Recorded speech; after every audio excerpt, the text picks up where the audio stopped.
दुनिया के 195 देशों में से 57 मुस्लिम बहुल देश हैं। उनमें से भी 8 में शरिया कानून का सख्ती से पालन होता है, लेकिन सिर्फ 2 देश ही ऐसे हैं जहां महिलाओं को घर से निकलने पर हिजाब पहनना ज़रूरी है। ये 2 देश हैं ईरान और तालिबान शासित अफ़गानिस्तान। ईरान में किसी भी महिला के इस कानून को तोड़ने पर बेहद सख्त सज़ा दी जाती है, जैसे 74 कोड़े से लेकर 16 साल तक की जेल हो सकती है। इतनी सख्ती के बाद भी ईरान की 72% आबादी हिजाब के खिलाफ है। ईरान में हिजाब को लेकर जो विवाद हो रहा है वो कोई नई बात नहीं है।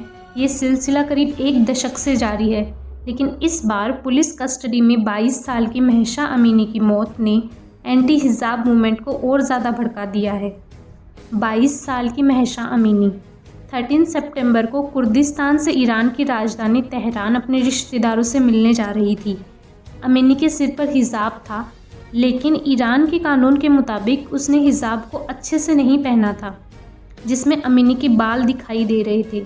ईरान की मोरल पुलिस ने महशा को अरेस्ट कर लिया और परिवार से कहा कि महशा को 1 घंटे की शिक्षा देने के लिए ले जाया जा रहा है। अब ईरान में मोरल पुलिस का क्या काम है? मोरल पुलिस महिलाओं के ड्रेस कोड का ध्यान रखती है कि उन्होंने प्रॉपर कपड़े पहने हुए हैं या नहीं, हिजाब प्रॉपर बंधा होना चाहिए जिसमें आपके बाल ना नज़र आएं। अगर ऐसा नहीं पाया जाता तो मोरल पुलिस उनको अरेस्ट कर लेती है। ऐसा ही उन्होंने महशा के साथ किया। अरेस्ट करके उसे डिटेंशन सेंटर ले जाया गया, जहां उसके साथ उसका भाई भी मौजूद था। थोड़ी देर बाद महशा के चीखने की आवाज़ आई तो भाई ने शिकायत की।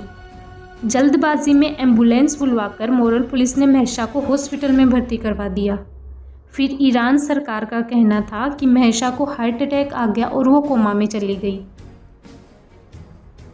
महशा के भाई ने मीडिया को बताया कि अरेस्ट होने और अस्पताल जाने के बीच का समय 2 घंटे का था। जो भी हुआ इन 2 घंटों के बीच हुआ है, जिसकी जिम्मेदारी पूरी मोरल पुलिस की है। 16 सितंबर को महशा की मौत हो गई। महशा की मौत की खबर ईरान में आग की तरह फैल चुकी थी और सालों से दबा ईरान के लोगों का गुस्सा बाहर निकल रहा था। इस घटना ने पूरे ईरान को हिला दिया।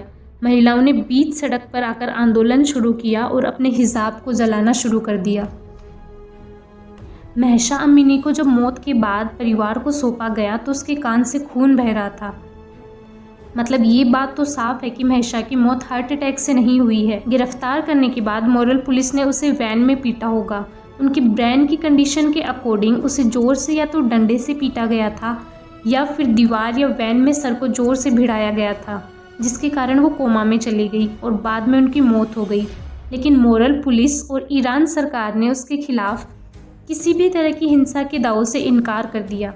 लेकिन ये पहली बार नहीं हुआ जब ईरान में किसी महिला के साथ ठीक से हिजाब न पहनने पर मारपीट की गई हो। ऐसे कई मामले पहले भी सामने आ चुके हैं।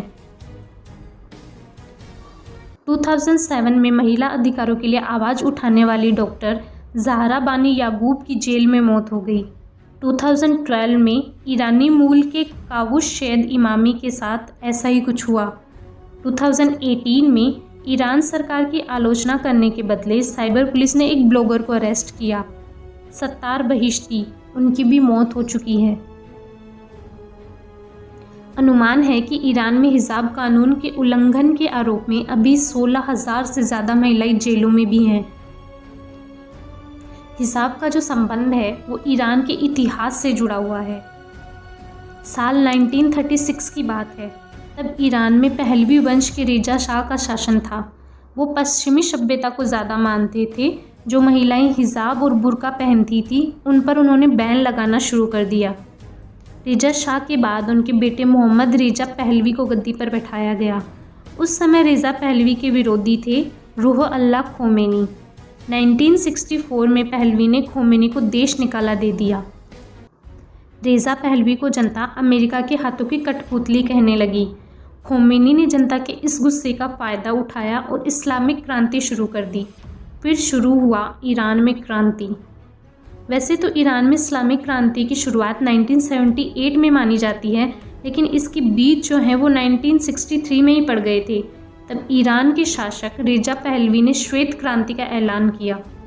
अगर आर्थिक और सामाजिक सुधार के लिहाज से देखा जाए तो ये बहुत बड़ा ऐलान था, लेकिन ये ईरान को पश्चिमी देशों के मूल्य की तरफ ले जा रहा था। इसके चलते जनता में इसका विरोध होने लगा। फिर आया ईयर 1973। इंटरनेशनल मार्केट में कच्चे तेल के दामों में गिरावट आने लगी और ईरान की अर्थव्यवस्था इसके साथ ही बिगड़ गई। 1978 आते आते जनता का गुस्सा फूट पड़ा। रिज़ा पहलवी के खिलाफ विरोध प्रदर्शन होने लगे। इन प्रदर्शनों का मोर्चा मौलवियों ने संभाल लिया और इन मौलवियों को फ्रांस में बैठे रुहुल्लाह खोमेनी से निर्देश मिल रहे थे। लोगों को शांत करने के लिए देश में मार्शल लॉ तक लगाया गया। 1979 आते आते ईरान में गृह युद्ध के हालात बन चुके थे। एक ओर लोग खोमेनी की वापसी की मांग कर रहे थे तो दूसरी ओर सेना उन पर ही गोलियां चला रही थी। हालात बेकाबू होने के बाद 16 जनवरी 1979 को रिज़ा पहलवी अपने परिवार के साथ अमेरिका चले गई। जाने से पहले पहलवी ने विपक्षी नेता शापोर बख्तियार को प्रधानमंत्री बना दिया। शापोर बख्तियार ने खोमेनी को ईरान वापस लौटने की इजाज़त तो दे दी, लेकिन एक शर्त भी रखी। शर्त थी कि खोमेनी के वापस आने के बाद भी बख्तियार ही प्रधानमंत्री बने रहेंगे। 1979 में खोमेनी फ्रांस से वापस लौट आए। राजधानी तेहरान में खोमेनी ने सरकार गठन करने का ऐलान कर दिया। बताया जाता है कि उनके भाषण को सुनने के लिए 1 लाख से ज़्यादा लोगों की भीड़ उमड़ पड़ी थी। धीरे धीरे सरकार के खिलाफ प्रदर्शनों को खोमेनी ने धार्मिक रंग दे दिया। सरकार कमज़ोर होती जा रही थी और खोमेनी ताकतवर। 1980 के दशक से पहले ईरान में उतना ही खुलापन था जितना पश्चिमी देशों में। महिलाओं को अपनी पसंद के कपड़े पहनने की आज़ादी थी, घूमने फिरने की आज़ादी थी, लेकिन इस्लामिक क्रांति ने खुले ईरान को बंद कर दिया। 1970 के मार्च के आखिर में जनमत संग्रह हुआ। इसमें 98% से ज़्यादा लोगों ने ईरान को इस्लामिक रिपब्लिक बनाने के पक्ष में वोट किया। इसके बाद ईरान का नाम इस्लामिक रिपब्लिक ऑफ ईरान हो गया। खोमेनी के हाथों में सत्ता आते ही नए संविधान पे काम शुरू हुआ और नया संविधान इस्लाम और शरिया पर आधारित था। विपक्ष ने इसका विरोध किया, लेकिन लाख विरोध के बावजूद 1979 के आखिर में नए संविधान को अपना लिया गया। कई सारी पाबंदियां लगा दी गई, महिलाओं की आज़ादी छीन ली गई। अब उन्हें हिजाब और बुर्का पहनना ज़रूरी था। 1995 में वहाँ ऐसा कानून बनाया गया जिसमें 7 साल से ऊपर और 60 साल तक की औरतों को बिना हिजाब निकलने पर जेल में डालने का अधिकार है। इतना ही नहीं, हिजाब न पहनने पर 74 कोड़े मारने से लेकर 16 साल तक की जेल की सज़ा भी हो सकती है। लेकिन इसी कानून के खिलाफ आज भी लोग खड़े रहते हैं। सोशल एक्टिविस्ट मसीह अली नेजाद ने हिजाब लो के खिलाफ वाइट वेडनेसडे कैंपेन की शुरुआत की। 2009 में ईरान छोड़ने पर मजबूर हुई अली नेजाद का यह कैंपेन एक फ़ोटो से शुरू हुआ था। उन्होंने सोशल मीडिया पर एक फ़ोटो शेयर की जिसमें लंदन में एक ईरानी महिला बिना हिजाब के है और उसके बाल लहराते दिख रहे हैं। फ़ोटो वायरल हो गई। पहले तो फेसबुक पर माई स्टेल दी फ्रीडम पेज पर ईरानी महिलाओं ने अपनी ऐसी ही तस्वीरें पोस्ट करना शुरू की। फिर ईयर 2017 में एक हैशटैग कैंपेन स्टार्ट हुआ। इसमें महिलाओं से कहा गया कि वे हिजाब कानून के विरोध में वेडनेसडे को वाइट हेड स्कार्फ पहना करेंगी। अब महसा अमीनी की मौत से माहौल और गर्म हो गया है। सोशल एक्टिविस्ट मसीह अली नेजाद ने अपने एक ट्वीट के साथ वीडियो पोस्ट किया। इसमें मोरल पुलिस के हाथों महसा अमीनी के कत्ल पर गुस्सा जताने के लिए ईरानी महिलाएं अपने बाल काट रही हैं और हिजाब जला रही हैं। उनका कहना है कि 7 साल की उम्र से ही अगर हमने अपना सिर ना ढका हो तो ना तो हम स्कूल जा पाएंगे और ना ही हमें कोई काम मिल पाएगा। इस भेदभाव वाले शासन से हम तंग आ चुके हैं। विरोध प्रदर्शनों का सिलसिला थम नहीं रहा है। 2 हफ्ते में 80 से ज़्यादा लोगों की जान जा चुकी है और सैकड़ों घायल हो चुके हैं। ईरान के राष्ट्रपति इब्राहिम रईसी ने लोगों से कहा है कि देश में किसी को भी कानून हाथ में लेने की इजाज़त नहीं है।